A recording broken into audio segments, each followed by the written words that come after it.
Hello student, welcome to my YouTube channel base of education Mantra. Student, आज हम करने वाले हैं क्लास 8 की वर्कशीट नंबर 2 यानी कि कार्यपत्रक नंबर 2, जो विषय हिंदी से ली गई है। हिंदी में लाख की चूड़ियाँ।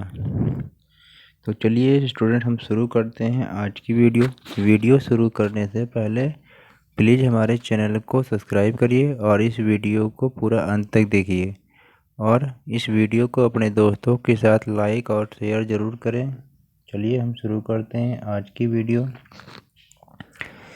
प्यारे बच्चों, शिक्षा निदेशालय राष्ट्रीय राजधानी क्षेत्र दिल्ली की तरफ से दी गई वर्कशीट नंबर 2 है।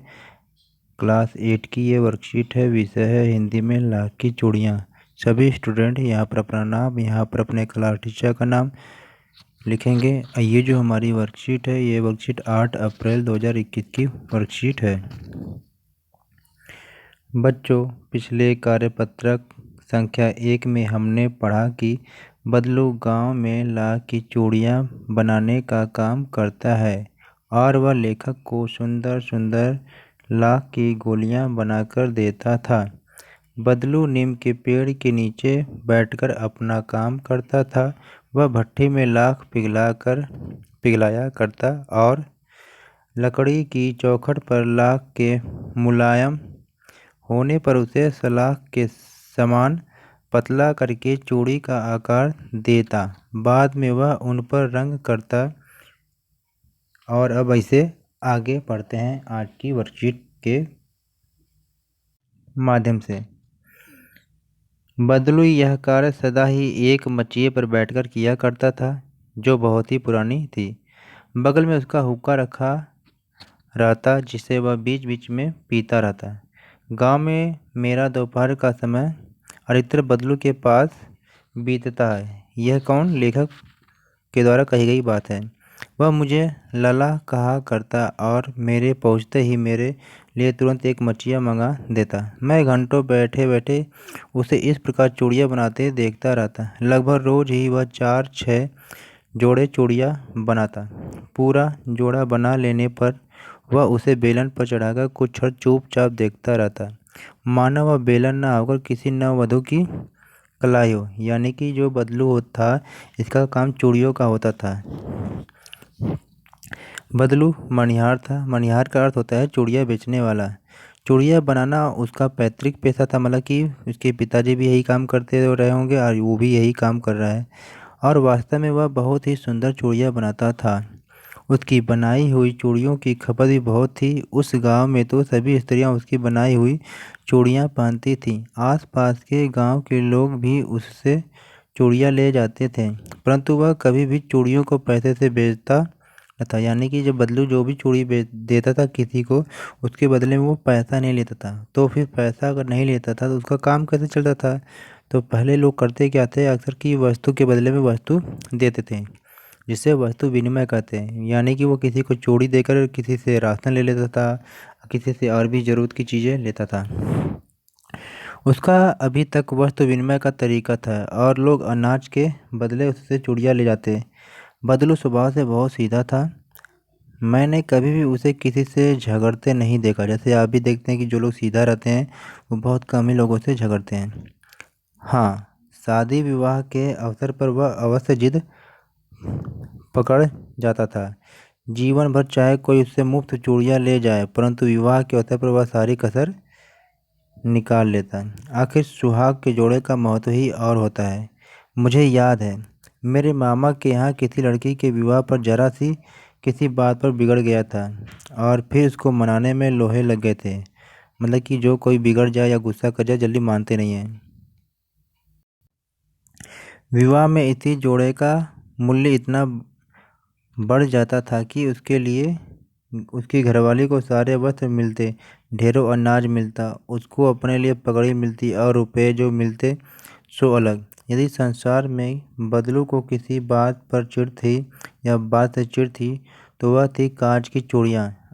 अब उसे कांच की चूड़ियों से चिढ़ क्यों थी? क्योंकि कांच की चूड़ियाँ मशीन से बनाई जाती हैं और क्या लाख से दिखने में सुंदर होती हैं। यदि किसी भी स्त्री के हाथों में उसे लाख की चूड़ियों की जगह कांच की चूड़ियाँ दिख जाती तो वह अंदर ही अंदर कुढ़ता या चिढ़ता या गुस्सा करता, और कभी कभी तो दो चार बातें भी सुना देता था। तो स्टूडेंट, ये थी हमारी आज की वर्कशीट, और इस वर्कशीट में जो आए हुए जो शब्द थे इनको हम देखते हैं।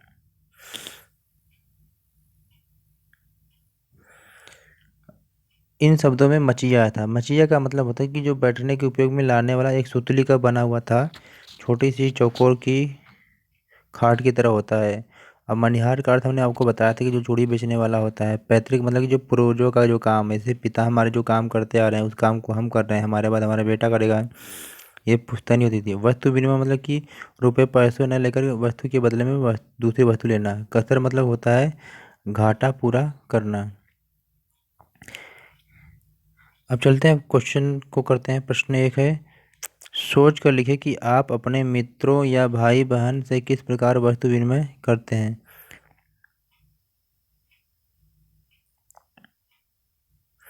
वस्तु विनिमय मतलब कि अपने भाई से या बहन से आप किस प्रकार वस्तु विनिमय करते हैं।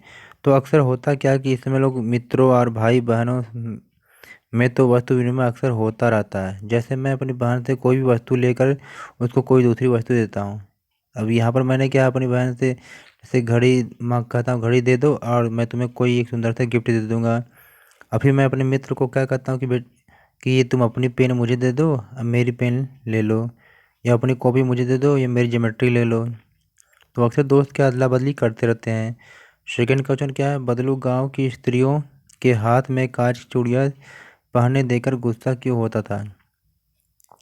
बदलू लाख की चूड़ियाँ बनाता था और उसकी चूड़ियाँ गांव की सारी स्त्रियाँ खरीदती थीं, परंतु कांच की चूड़ियाँ लाख की चूड़ियों से बहुत सुंदर होती थी, क्योंकि वह मशीनों के द्वारा बनाई जाती थी। लेकिन जब कांच की चूड़ियाँ किसी स्त्री को पहने हुए देखता तो वह गुस्से करने लगता या गुस्सा होने लगता। क्वेश्चन 3, कहानी में आई किन किन पंक्तियों में से पता चलता है कि बदलू को अपने काम से बहुत प्यार था। तो बदलू लगभग रोज 4 से 6 जोड़े चूड़ियाँ बनाता था। पूरा जोड़ा बना लेने पर वह उसे बेलन पर चढ़ाकर कुछ क्षण ध्यान से देखता रहता, मानो वह बेलन न होकर किसी नरवधु की कलाई हो। क्वेश्चन 4, कहानी में मुहावरों का प्रयोग हुआ है, जैसे लोहे लगाना। लगना इसका अर्थ होता है कि मेहनत करना। ठीक इसी प्रकार और भी गद्यांश में आए हुए मुहावरों को हम देखते हैं। जैसे कसर निकालना, तो किसी विशेष अवसर पर बदला लेना। अंदर ही अंदर कुड़ना, मन ही मन गुस्सा होना। दो चार बातें करना, तो इसका मतलब कड़वी बात बोलना।